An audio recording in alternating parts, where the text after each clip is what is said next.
insta.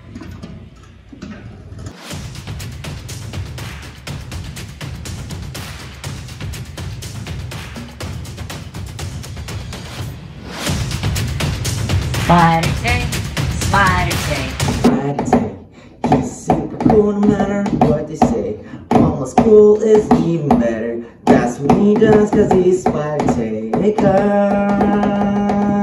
Here comes the spider tank.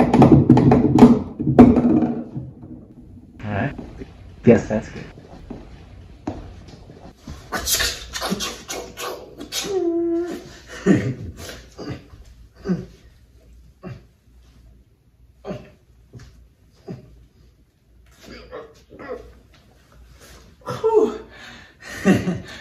Well, if you haven't noticed, Spider-Man is my favorite superhero. And I'll let you know why. He's like the epitome of almost cool in the form of a superhero. I mean, think about it. He was a nerd, right? An outcast, bottom of the food chain. Then one day he gets bit by a radioactive spider, he gets super strength, and can literally dodge bullets. However, does he let anybody know? I don't think so. He just keeps it to himself because he believes it's a life or death situation. Which, I mean, it's completely understandable, right? However, I feel like it could not be more relatable now in 2021 than ever before, right? Like, every day. For example, like, I'm cautious about things that I've never been cautious about before in my life. I was walking home the other day from Rouse, because I'm classy and eco-friendly like that, because this girl, this woman, this lady was walking straight towards me. And I could tell because we were making eye contact, right? She was looking at my eyes and I was looking at her whole face. That's right, no mask, the audacity. And there was a little sidewalk and heavy traffic going on, so I'm getting a little bit paranoid here. And yes, I was sober. I just hate those awkward moments when you have to walk by somebody in public. Like, really, walk-bys are serious business. They're almost just as bad as drive-bys, only there's usually less blood involved and you can't get away even if you see it's coming. Like, think about it. I mean, I've never even been in a drive-by before, knock on wood myself, but I feel like if I see a suspicious vehicle headed my way filled with weapon-handling lust-filled ruffians, I would at least be able to, I don't know, run away and get to safety, right? I don't know why I love that word so much, ruffian. I don't know, I guess it just makes me feel bigger. Okay, I'm sorry, that was my only private part joke, I promise. But on the other hand, right, a walk by, it doesn't matter if you're 2 blocks away or not. Like, I don't know why I feel like 2 blocks away is like the epitome of being able to spot danger and run away. But 2 blocks away, you can't run away from a walk by. Another human being walking just like you on the side of the road without looking like a prejudice, crazy, or a ruffian.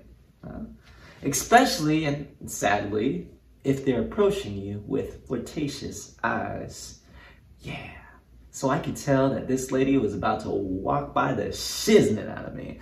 And, you know, at this moment, it probably wouldn't be such a big decision-making moment if it weren't 2021. But I only have a few decisions. I can either run away and face my fears. So I decide what anybody else would do. Think about what Spider-Man would do. And I think that he would face his fears. However, I remember that Spider-Man can dodge bullets. So I run across that heavy and oncoming traffic because my girlfriend has a shooting license. Yeah, she's pretty good at it too. I found out because we went to go visit my family for vacation and, you know, she was happy, they were happy, we're all happy. That is until we went to visit the shooting targets at the mall. Yeah. And look, I was in the military not too long ago, only a little over 4.5 years ago. And we had to take shooting tests all the time. And it's not like I don't know my girlfriend, right? Like, I know my girlfriend. She told me. She was like, hey, so I love shooting tests. I went to go shooting with my dad all the time. And I'm like, oh, that's pretty awesome. You know, nice father-daughter bonding. That's great. And she's like, yeah, it was so awesome that I even got my shooting license.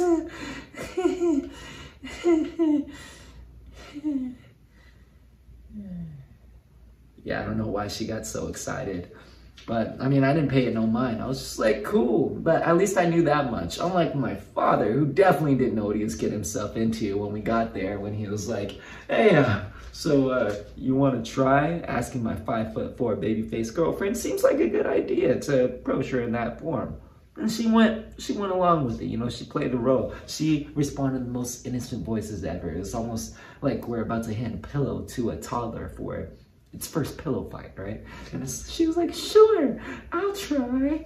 However, she did not approach the weapon like that. I swear, I saw that weapon flinch before she grabbed it. Next thing you know, targets are dropping one by one. And our jaws are dropping one by one. And I don't have x-ray vision or anything, but I swear I saw my father's mind working fast. It was almost like he came up with some great idea out of nowhere. He was like,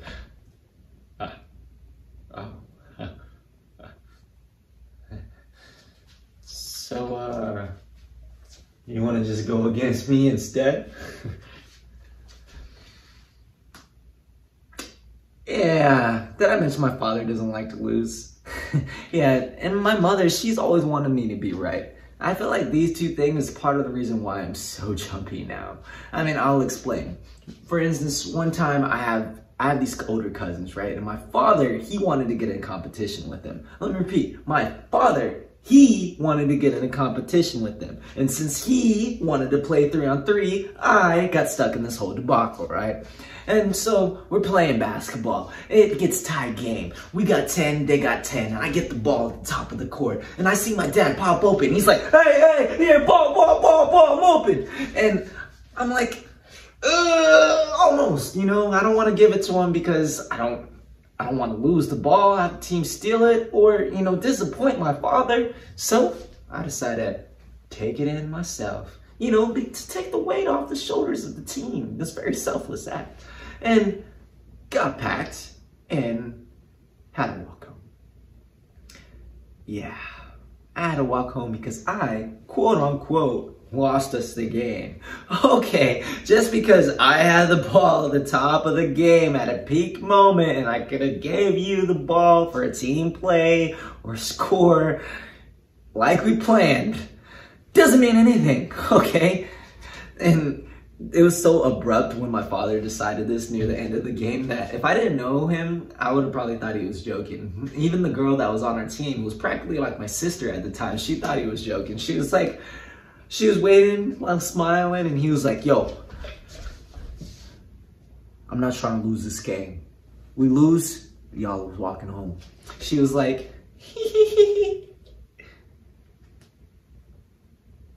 I don't know why, but that expression surely changed right after she saw my stuff get tossed to the ground and without any remorse, and my father walking over me like a wet puddle. She saw him walking away and turned to me and was like, you don't really think that he's gonna leave us, right? I was already packing my bag up. Yep, be safe. Because I was already used to walking home. And my mother, she was pretty lax about it. She was just wanted to know when I was gonna be home, right? Except for certain times when she'd like to surprise me. And with things like this. Devante! Yes? What the hell? Where the hell were you? And I'll be like, I'll be confused, you know? I'm like, but Mom, I texted you that I was gonna be late, right? Yeah.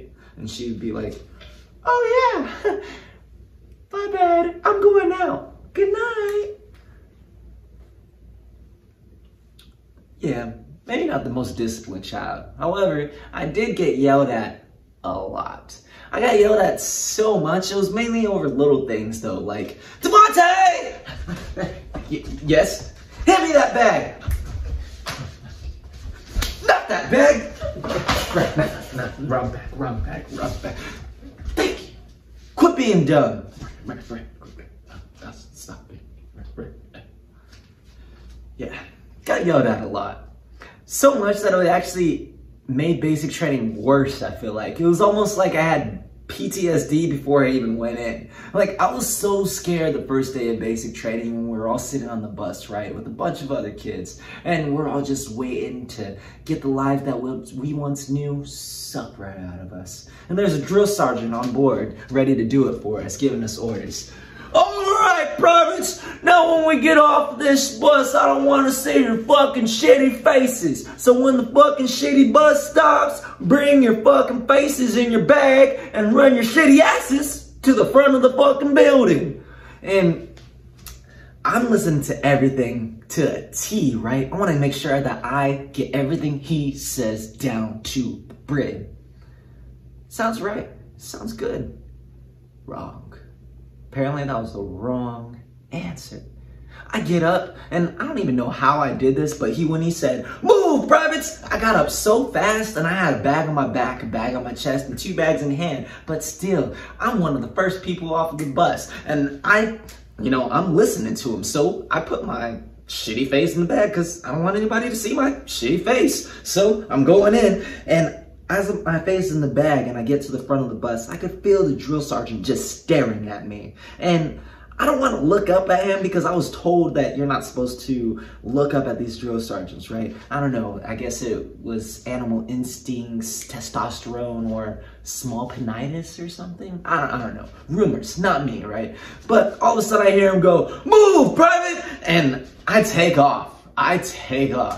I'm not looking where I'm going. I don't know how I was planning to stop. Didn't think that far ahead. I was just like a bat who forgot how to use a sonar. I don't know. I guess I was just gonna feel when everybody else stopped. But instead of that, I got stopped. And I slowly looked up from my bag.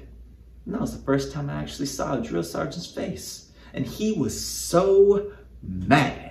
He was so mad that 2 other drill sergeants just popped up on my left and right shoulder just because they felt his anger and all decided to mess with me for no reason.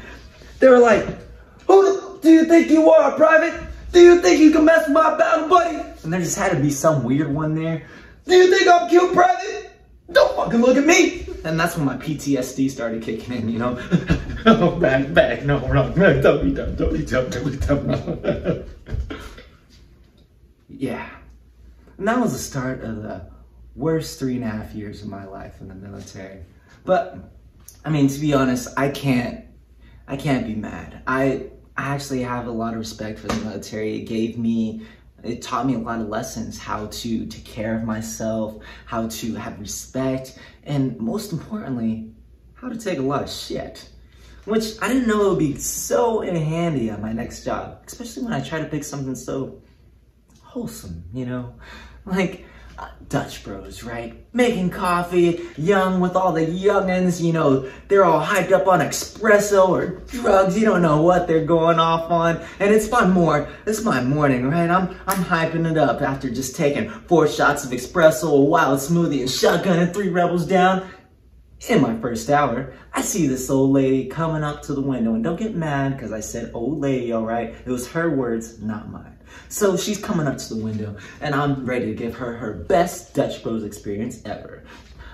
"Hey, Miss Lady, how may I help you out this wonderful, fantabuloso day?" And she's looking at me up and down, and she's like, "Can you help this old lady get some coffee?" See, proof, she said it. "Can you help this old lady get some coffee?" And I didn't think anything of it. I was like, "Radio, coming right out for you." And I start making the coffees. And she's like, "2, please." And so I start grabbing the cups, tossing them, catching them, flipping them, trying to do on a little show. And at this moment, you know, people are not really paying attention, you know, going about their own thing, having their own lives. But not this lady. She was actually watching me. And so I try to put on even more of a show for her. Near the end of her drink, I start dancing.